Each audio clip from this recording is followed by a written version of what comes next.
pledge allegiance to the flag of the United States of America and to the republic for which it stands, one nation, under God, indivisible, with liberty and justice for all. Recording in progress. The next item is approval of the regular meeting of August 4, 2021 minutes. Is there a motion to approve? So moved. Is there a second? Second. Any changes, errors, or omissions? There being none, all in favor indicate by saying aye. Aye. Any opposed? Any abstentions? Motion carries. Motion to accept the agenda. With one change, we do not have a report under old business letter A, so we will not have a report on racial equity, diversity, inclusion tonight. The committee that we established will be meeting in September, so I suspect they'll be having a report for us after that. Okay. So with that, all in favor of the amended agenda indicate by saying, is there a motion? I'll make a motion to approve the Okay. agenda as amended. Thank you. I'll second that. Thank you. Now, are you in favor? Aye. Any opposed? Motion carries. The next is communications and correspondence, and we had a very wonderful celebration recently. The Portland High School boys golf team, once again, was the Division 4 state champion, and I could not attend the celebration, which was this past Saturday, so I asked our Deputy First Selectman, Ralph Zampano, to attend, and I thought he could say a few words. Ralph?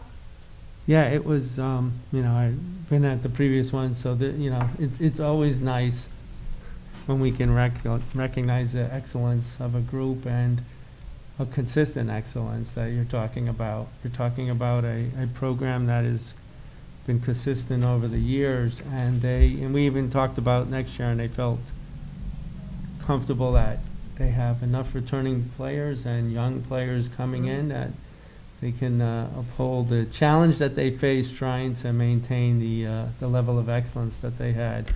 But it was a nice time to recognize the varsity boys team. They also have a few girls that were playing, and they were recognized as well. Great. They were playing and then did well and did very well as too. So it's always good to attend those things, and it was a nice event. Thank you, Ralph. And congratulations once again to everyone. Great, great job. Is Andy Bauer on the call? Lila, could you allow Andy to speak to us? Good evening. Our chairman of the Clean Energy Task Force is here tonight. And Andy had asked if he could have some time to give us an update. Good evening, Andy. Got on mute. All right, how about that? That's better. There we go. Is that okay? Cool. All right, so let me just run through the updates. The solar at Biz is proceeding as fast as it can. Unfortunately, it is subject to some production delays and also some COVID-related delays. The estimate from Alan Savins is that they're hoping to have construction completed either right before the end of this year or maybe into next year. So everybody's working as fast as they can, and that's that. Let's see. The landfill project, which, as you guys know, had an unfortunate stumble in the spring. The year 3 of the SCEF program, which is the one that we applied through the SCEF is the funding program. We will attempt to do that again. Alan Savins also suggested that the V&M program might, I should say, the year 1 of the second version of the V&M tariff program might also be an option. We might be able to apply for both at once. We'd only get one, but if we apply for both at once, then that kind of ups the chances. And I think Alan and Rob Klee are going to present to you September 15th. They'll have a more in-depth synopsis.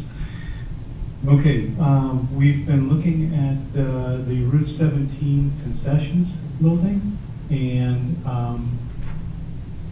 gotten the green light from Lincoln in terms of structural stability. Alan Sevens has worked up a plan for that. It's recommended that we go forward with a power purchase agreement. The options are basically the town buys it itself, and then is the owner free and clear. We'd reap more money from that, but what we would not get is the tax incentive that are available for most purchases of a solar array, because we are a tax exempt organization. If we go with a power purchase agreement, then somebody else installs it, owns it, then we would reap, or actually the owner would reap those benefits and then pass those in large part through the town. So we can crunch numbers when we get to it, but traditionally numbers lean towards a PPA. We've also been looking at the athletic shed up at the high school, and that's got some possibilities. Again, Lincoln needs to give the okay for structural stability, but I've been in it with Carl Johnston, and I've seen the rafters, and my untrained eye, the rafters look like they are more than ready to hold solar. That's what we've heard from Morton, who built the shed. Once again, Lincoln has to give his final seal of approval. Let's see, interestingly enough, Alan Sevens mentioned that there is a new program out, and this might be of special interest to the schools.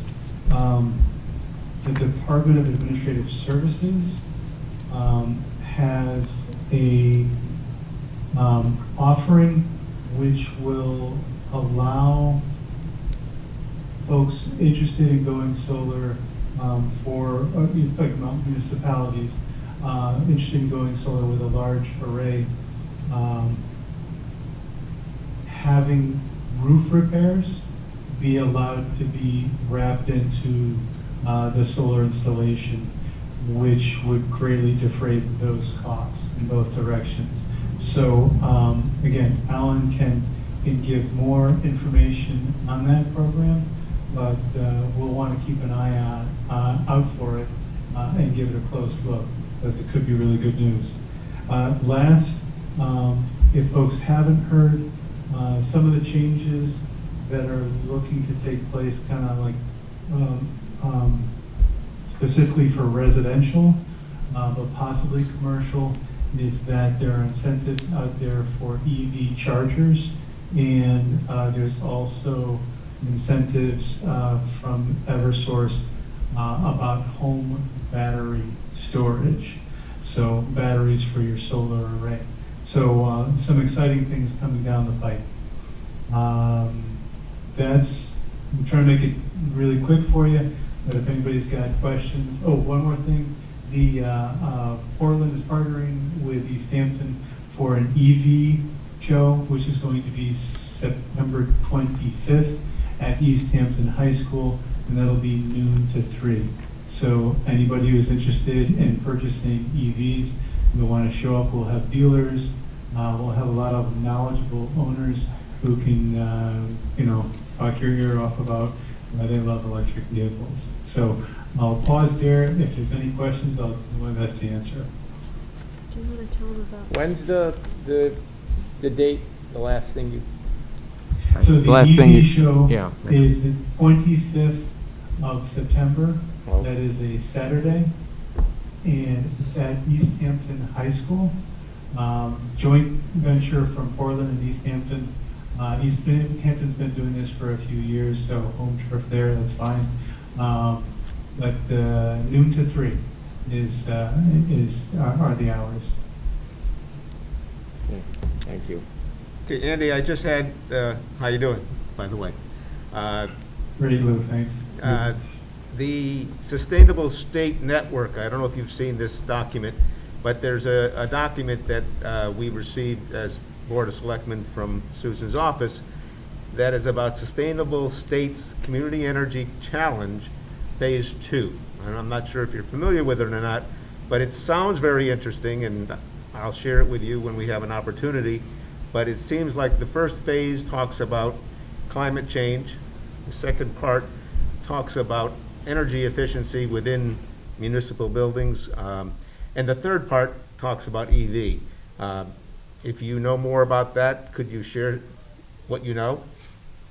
Unfortunately, Lou, you're as always ahead of the game, and you've kind of summed up pretty much the depth of my knowledge. So Okay. I'm just going to bow before you and say, well done, Mr. Pear. All right. Well, Andy, thank you for that. And I'll talk to you more about this, but it sounds like something that the town could benefit from.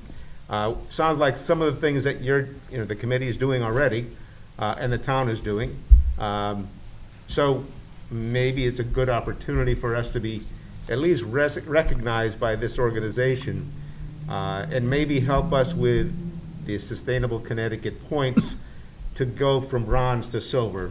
But we'll talk more about it, and it seems like a great opportunity. All good things, Lou. Yeah, we'll talk more. Okay, thank you, Andy. You're welcome. Yeah, I'll forward you the email when I get back to the office, Andy, so that you'll have it. It sounds like a great opportunity, a lot of technical assistance if we're selected. Sustainable CT contacted us and asked us if we were, and I responded, yes, we had interest. So we'll see where that takes us. Very I'll good. let you know. I did have our recording secretary ask that when you make a motion, Selectman, that you indicate your name, because on her screen, she didn't see you when you made it. Now, I believe for the minutes, it was Jim made the motion. Who seconded that? I seconded it. Thanks. Yeah. So that was Jim Tripp made the motion for the approval of the minutes, and it was seconded by Rick Shar. And I know the acceptance of the agenda, I believe, was also Jim Tripp. And who seconded that? Lou Andy. Pear seconded that. So I hope that helps our recording secretary, Sharon. The next item is public comment. Do we have any public comment? Okay, thank you. Under old business, letter A has become discussion of the Old Marlboro Turnpike grant. I know that Lou Pear had visited the site, and I don't know if you wanted to make a few comments, Lou? Sure, That sure. would be helpful. Yeah, I met with Dorothy and her husband, and I looked and walked to her property, and it is, her property is in a situation where it's very close to the brook, but to get to the brook, it's probably a good 50 or 60-foot drop from her backyard to the brook, and it's a fairly steep incline, almost like a ravine.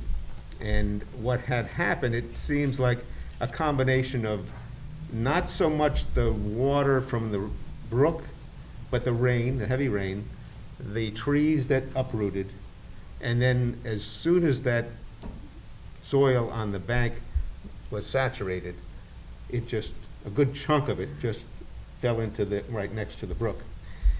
So in looking at it, I went down there and down to the brook, and you can kind of see, it almost looks like a gravel pit where somebody has dug into the wall of a gravel area, and it's just exposed. The meeting that we had last time, where the people from the United States Department of Agriculture came and explained this like $450,000 fix, sounds like that could be done, but to do it, you can't get to that spot with equipment. There's a house, there's a side yard, there's a septic tank, and the only reason I know that is that it was being cleaned out as I went there. And so you can't drive over that septic area, so you can't put a car or a truck in the front. And so she was thinking of different things. I think she's had Butler come to take a look at it as well. She has talked to the people from the United States Department of Agriculture, and I think in the email or the phone message we received earlier today is that she's looking at different options. And it seems as if it might not cost $450,000. It maybe cost less. The United States Department of Agriculture put this forward as a proposal, and it might be a high-end proposal.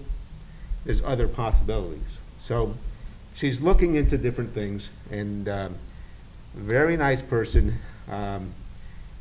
She feels that she has to fix this, otherwise she can't sell her house.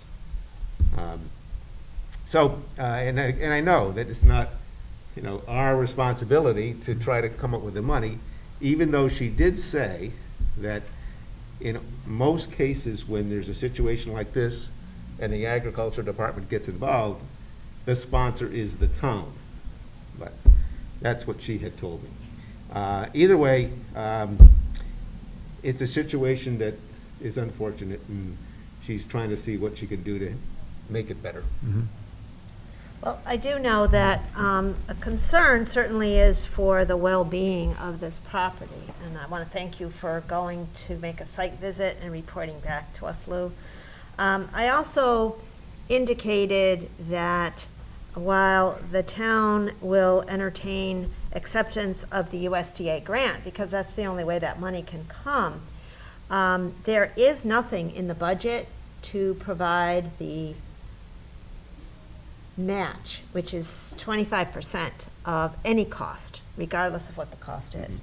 In addition, the cost of the engineering design and the oversight/inspection that would have to occur when the work is done is not typically a small amount of money. That's typically one of the most important things, is that it is properly planned, and certainly a good contractor hired, and then a good engineer that would oversee it. So the indication that I gave to the property owner is that while we would look at the acceptance of the grant, there would have to be, as far as the match is concerned, the money would have to come from the homeowner.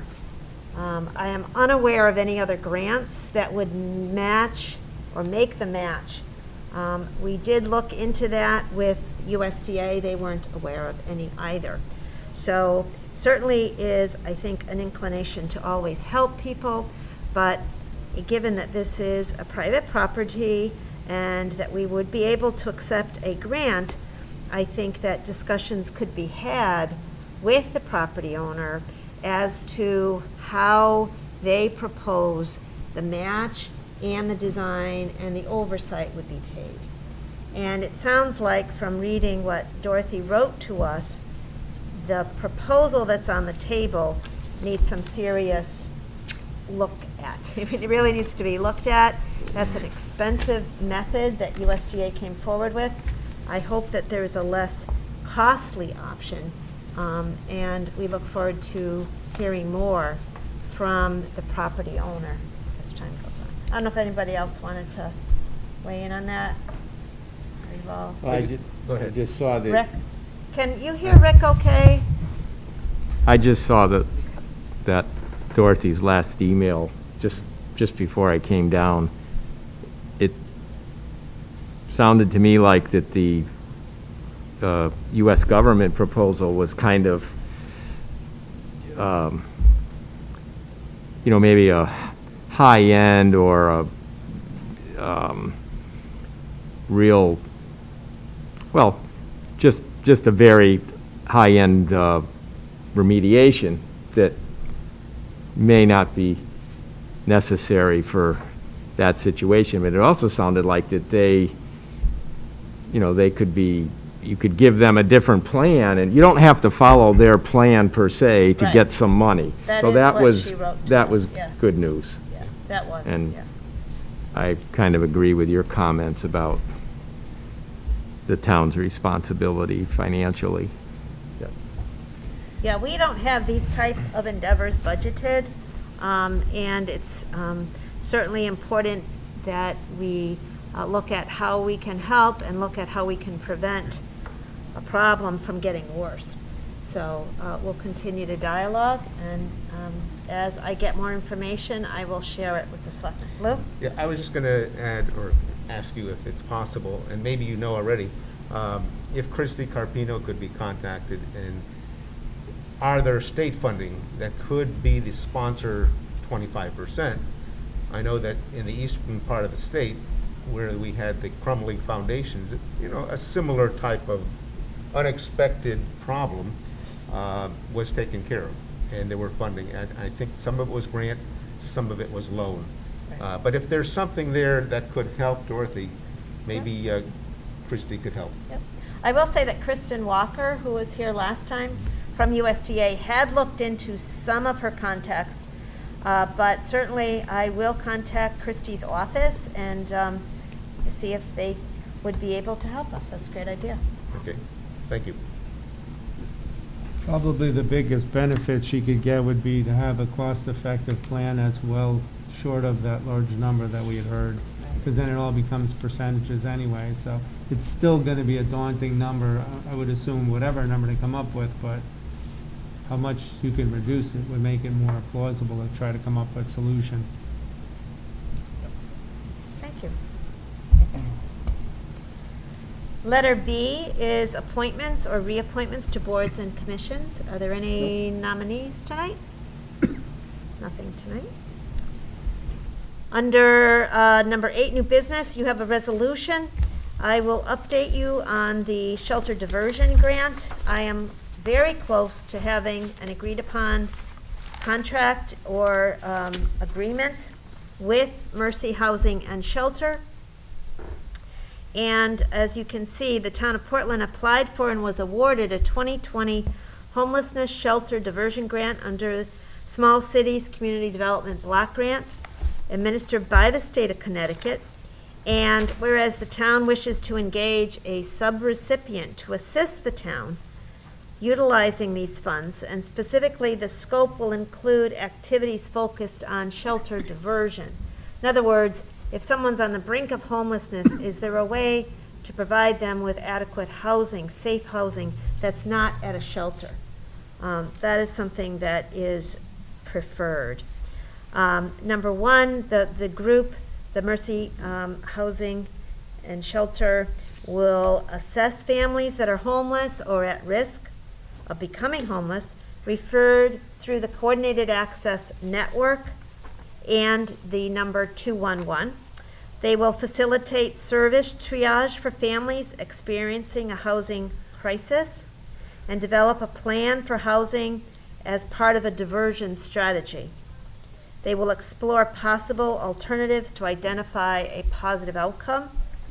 Number 2, diversion services can include conflict mediation support, financial, utility, and/or short-term rental assistance, and connection to mainstream services and benefits, housing location, and advocacy. Number 3, provide time-limited case management services to counsel families and individuals identified as needing additional support to bridge their transition to greater stability. Lead engagement with area landlords, which is, I can attest, very important, and develop a consolidated and comprehensive network of landlords and property managers to be shared with the entire team. Seek out and develop partnerships with landlords and property managers that are new, and also maintain contact with landlords as part of problem solving and support strategy. And lastly, assist diversion specialists to verify client homelessness status, one of the most time-consuming steps to clients meeting program eligibility requirements. Gather documentation to verify length of homelessness and disability status. Conduct outreach to lower Middlesex communities. Work with partners to complete documentation and verification, including outreach teams, hospital staff, and other homeless service providers. And now therefore be it resolved, the Portland Board of Selectmen hereby appoints Mercy Housing and Shelter Corporation of 221 Main Street, 4th floor, Hartford, 06106, to assist the town with this grant, and be it further resolved that the first select woman be and is hereby authorized to sign any and all documents necessary for the agreement with Mercy Housing and Shelter Corporation. And the contract period would be August 1, 2021 through January 2023. So before we move on this, I'll ask if there are questions or clarifications needed. Susan, is there a dollar amount to this grant, or is this just available services from the state? No, the grant, Mike, is approximately $306,000 to the town. Okay. That provides for the staffing costs as well as some of the administrative costs associated. Okay. Using existing town employees, or? No, nope. Bring other- Mercy Housing and Shelter, as part of our agreement, will hire 3 people Mhm. to assist. Okay. But they will be not employees of the town, they'll be Mhm. employees of Mercy Housing and Shelter.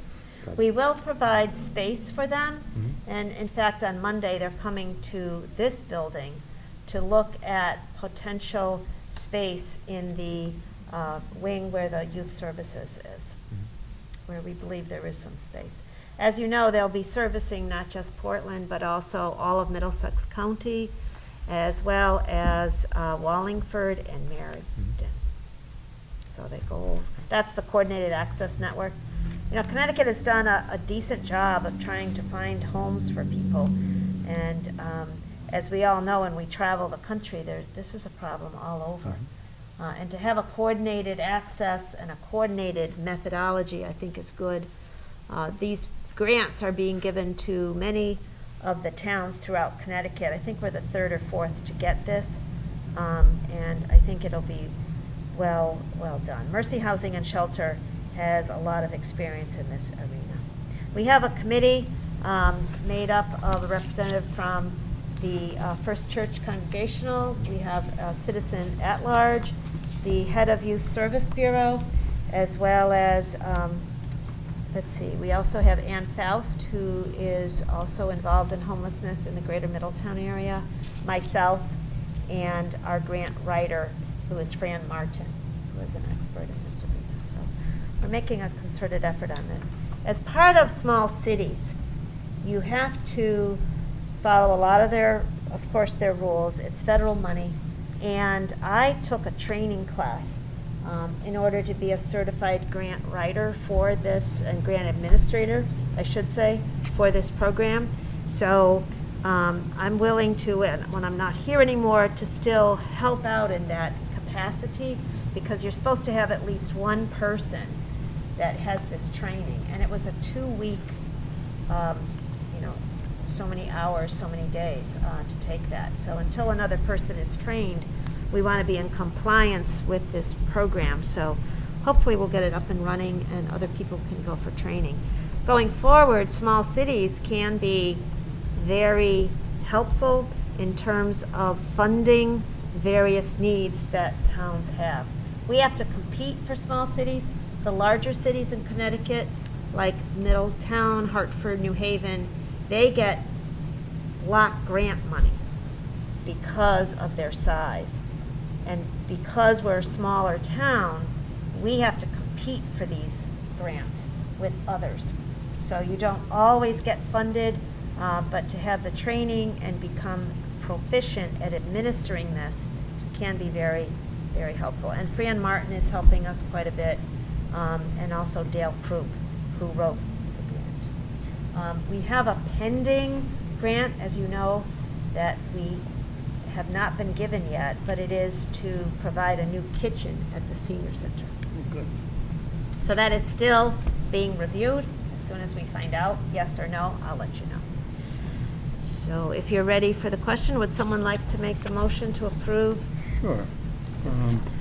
All right, this is Jim Tripp. I'll make a motion that we approve the resolution titled Appointment of Mercy Housing and Shelter Corporation, dated August 18, 2021, as read.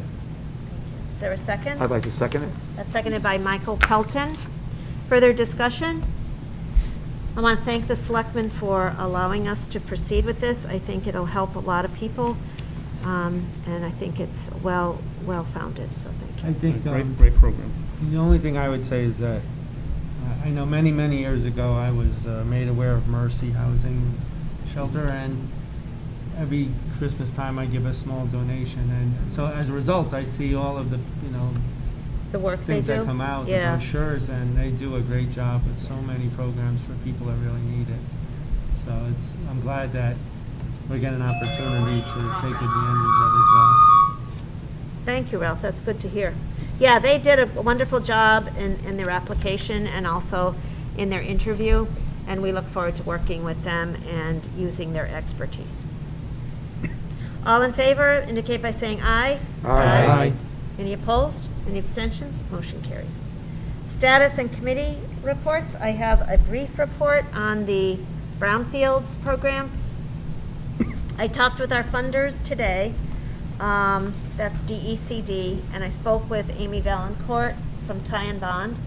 And it looks like we will be out to public bid next week and hopefully be able to have a contractor in place in September. That's the plan. So as we proceed, I'll give you an update on that, and also come back to you with some thoughts that we have once we are established and have someone in place that will do the cleanup. Other status and committee reports. Ralph? Okay, I'll go first. Okay. Number of things. So first of all, I did attend, the superintendent had a meeting of the reopening committee for the schools.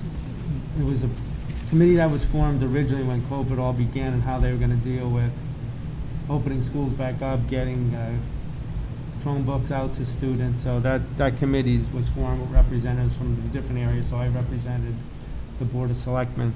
So he had a meeting last week before he would have had the Board of Ed meeting to go over the, they call them interim recommendations for COVID-19 prevention in the Connecticut's pre-K to 12 schools from the state of Connecticut's Education Department and from the DPH.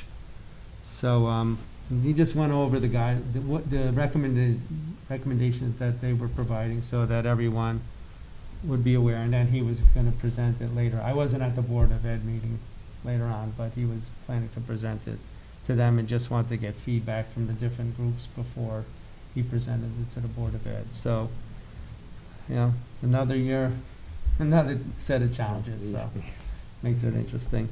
That's Board of Ed. I did attend Long Range Capital meeting this week. It was a really good meeting. They are kind of new because two of the members are very new to the commission. But they did talk at length about the whole situation with the track up at the school, at the high school, and plan to try to have a meeting up there with probably Carl Johnson, just so that they can get information on what the situation is. I provided what I could based on what I knew, but they would figure they'd meet with Carl to talk about it. They also talked about how could they best be productive in what they offer in terms of information to Susan and to Tom in terms of what they gather in terms of looking at what the different departments are looking for in terms of capital, improvements for upcoming years. So they're going to look at the charter at their next meeting, just try to understand how they could best use their services or their time. And so that should be some good discussion. Park and Rec, they're preparing, obviously we start the preparation for fall and winter programs, and once again we obviously have to look at what challenges will come with trying to use facilities in the schools because of what we're maybe heading into in terms of another cycle of the COVID experience. But they were, we had some introductory conversation about that. It was kind of ironic because at the golf celebration, I got a chance to talk to some of my coaches that I depend on for the kindergarten to second grade basketball program. So we spent some time actually talking about, is there a way we could possibly have this program depending on what the guidelines will be. So that was an interesting conversation as we prepare. I've been thinking about it all along. And I haven't come up with a definitive answer yet, so I'm working on it. The other thing with Park and Recs is we've talked about trying to have a little ceremony just to recognize all the people that worked really hard on building the park, had some role in it. And so, I know we talked about the 2nd of September, that seems a little aggressive at this point, so we will try to come up with a day that we'll be able to do it, and just to say thanks to people that worked hard to make it happen. Library Board of Directors is tomorrow, and I guess the only other thing I only caught part of the EDC meeting that I had, but I did listen to the podcast that Mary and Susan did, so that was good to hear. And I just grabbed a few things just to note. The Dairy Queen saga potentially maybe end in September. I feel so sorry for them because they have been challenged so much. He's worked so hard and so diligently to get through all of the roadblocks he's faced. And so they are talking about a September 15th opening. Let's keep our fingers crossed that it happens, because he is still struggling with stuff he has to get from corporate. So I think he's found some workarounds to deal with it for now, but he has that. Primavera, we talked about the new restaurants that have opened up, but Primavera Pasta will be coming once they work out with Chatham Health and go through whatever they have to do with Chatham Health to get a blessing to be able to open up. So they're working hard on their plan. Where's that, Ralph? Gonna That be- is in the old wedding dress, yes. Okay. The other thing I did actually spend time at the golf event was talking to the golf pro over at Quarry Ridge, because they have actually opened up and are available. Now, they've had a quiet opening for now. I think it's going to become more, they're going to push their menus out and it'll be a bigger opening. But it's exciting here. They put a lot of money into that facility. And he sounded very proud of what they have. It sounds like they've done a beautiful job with the patio area. It's going to be an incredible patio there, and a lot of work they did in the bar area as well. So we'll probably get a chance to see it very soon. And the only other thing I would say is that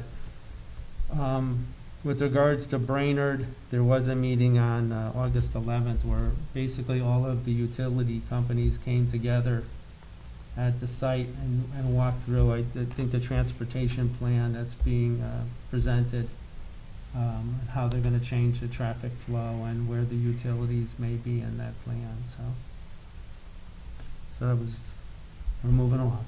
Good. Thank you. Uh, Anyone else? Um, I saw a hand go up to my left here. That Luke here. was good. I'll be quick. We had our first Facilities Committee Yes. meeting with the members of the committee, of which Mike is one of the members, and School facilities. school facilities, correct. So this is the School Facilities Committee. We had our first meeting. We set the calendar for the year till at least March. Our goal is to get all we need to do with an RFP that goes out for a project manager, for a consultant in doing this process. We are hoping that by July of 2022, we will have made a recommendation to the Board of Education. We have a tour of the schools scheduled for September 11th, and then we have another meeting on the 13th of September, and that will be a focus on what options are there for dealing with the facilities that we have, the school facilities that we have right now. We know that we have 5 buildings. We used to have 4. And what do we do? Do we fix all 5? Do we repurpose one and then add on to another? A lot of different questions need to be answered, and at least we're going to have a brainstorming session the first night. So that's scheduled for the 13th. Thank you. And Lou is the chairman of that committee, so thank you, Lou, for serving. Appreciate it. Thank you. Thank you, Lou. You're welcome. That was music to my ears.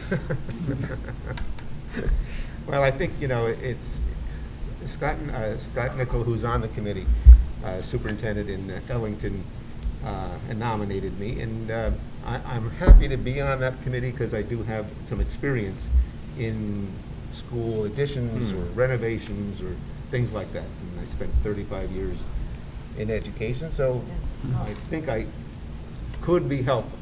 Absolutely. You play to your strengths. Okay. That's your, I played second base all the time. okay. Thank you. Jim? Just briefly, Board of Ed had their meeting. The biggest news is that, as expected, they're not going to be running PVLA. It's going to be, in-person learning, and at least through the 30th, we know that everyone's going to be masked going in. And another interesting note, with a lot of the work that's been going on with social justice and equity and inclusion, diversity, the Board of Ed had their first of 2 sessions. This one was on equity. That they were working with the Connecticut Council for School Change, and just talking through various issues in terms of how to establish, basically how to define a lens to look at, looking at it from budget development, policies, etc. So they have another session that will be coming up shortly. That was actually a special meeting they held on the following Thursday. That's it. Very good. Anyone else? Public comment, Lila? Public comment? Good, okay. Board of Selectmen informal discussion. Actually, there is someone for public comment. I'm gonna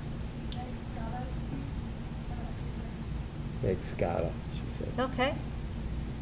She may speak. she's going to be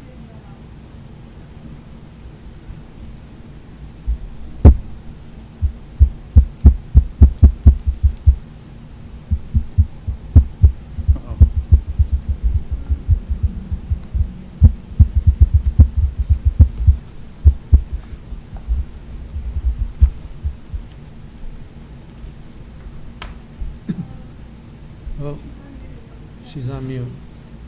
She's talking away. Meg, you're on mute. Oh, Can she hear us? This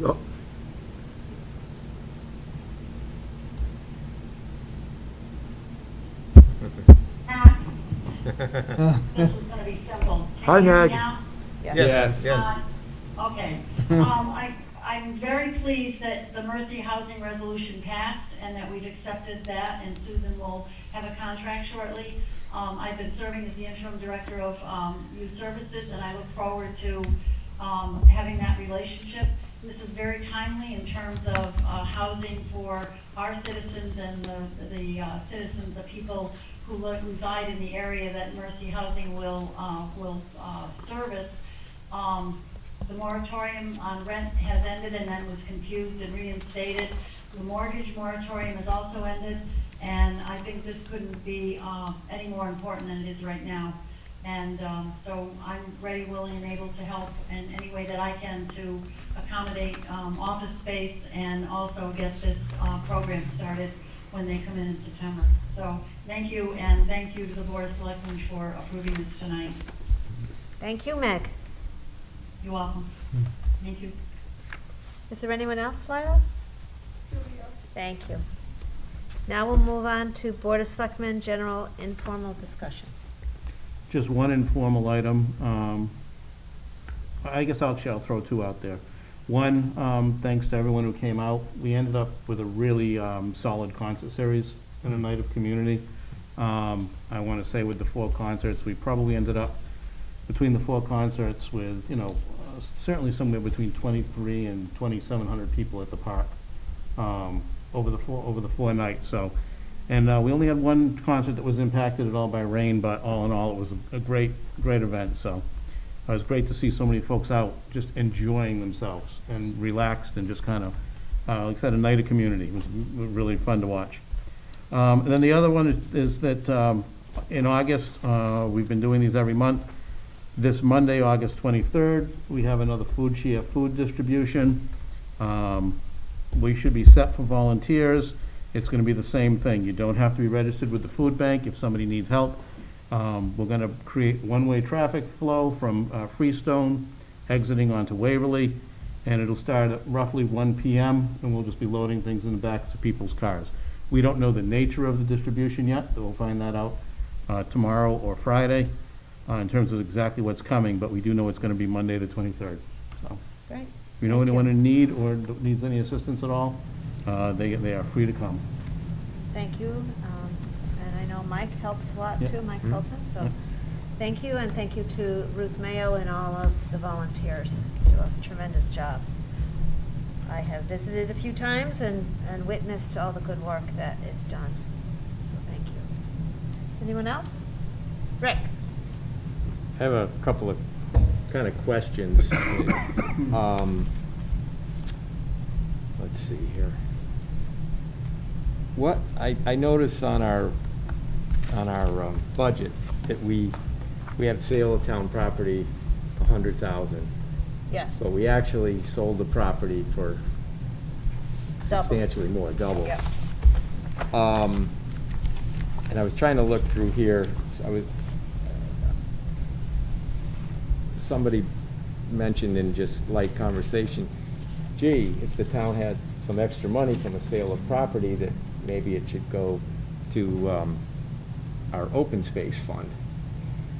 So I'm just Okay. mentioning that, and Sure. I don't know, like, the question is, I guess, what happens to the extra money? Does it go into the just the general fund?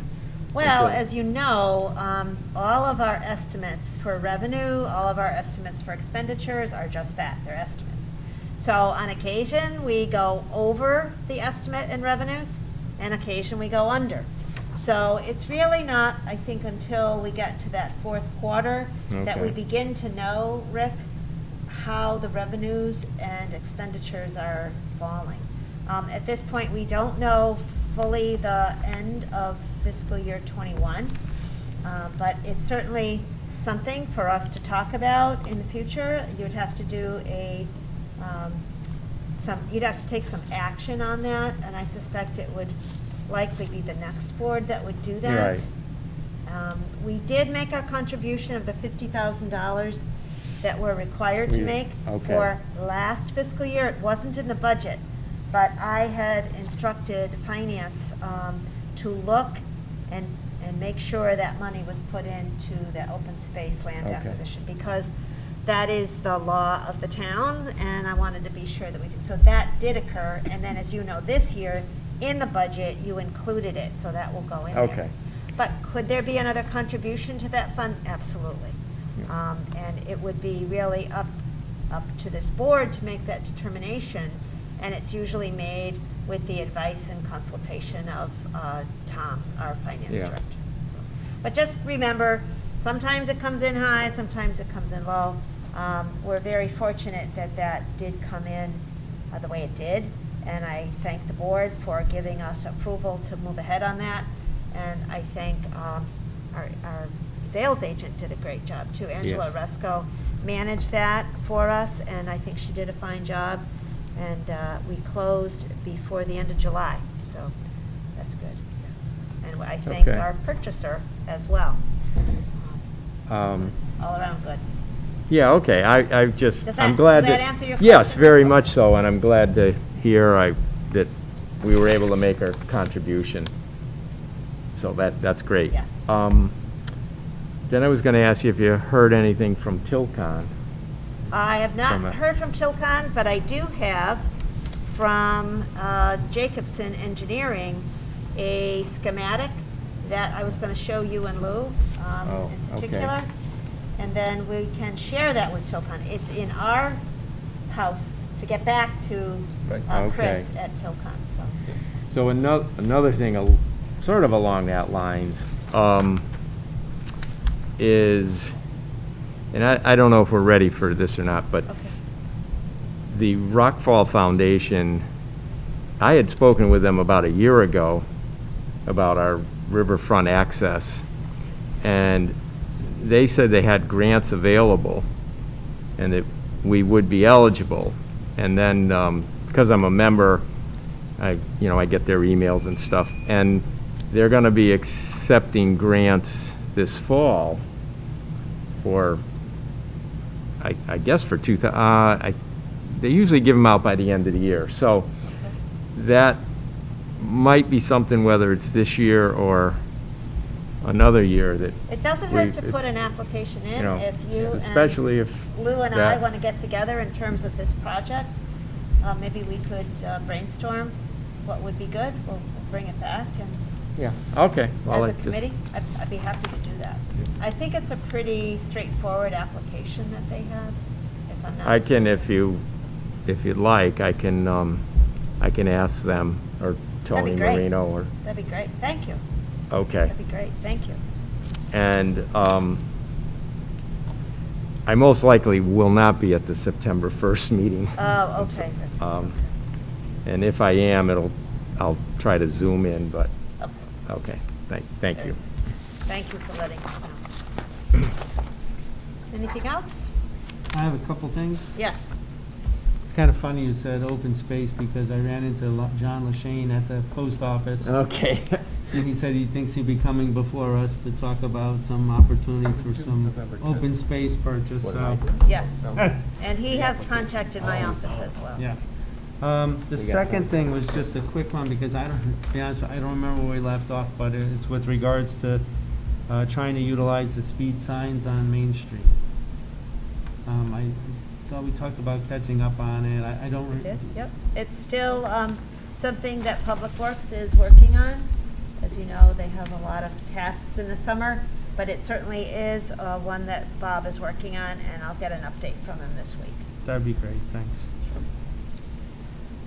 I just reviewed Rick's email to me.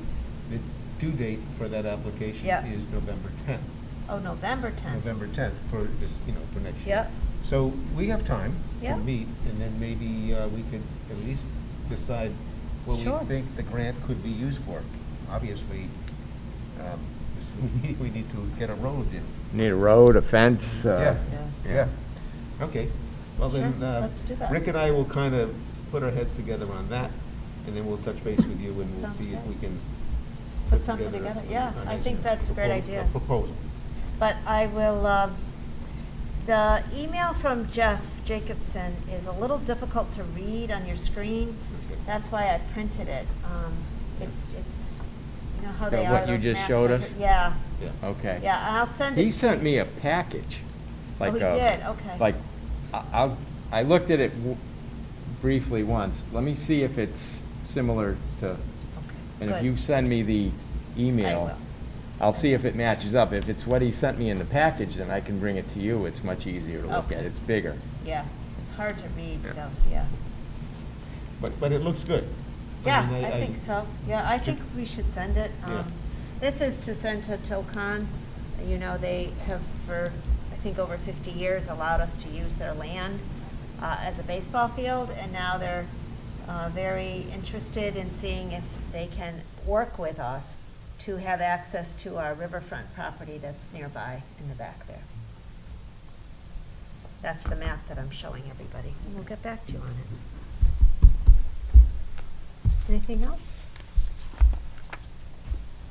Okay, I have nothing on follow-up, so I'll entertain a motion to adjourn. I'll make a motion to adjourn. Thank you, Lou. Second. Seconded by Rick Shar. Thank you very much. All in favor? Aye. Any opposed? Any abstentions? It's 8:24 PM. Thank you, everybody. Have a good night. Yeah. Susan, I meant to bring this up just as a Yeah. fun thing. Sure.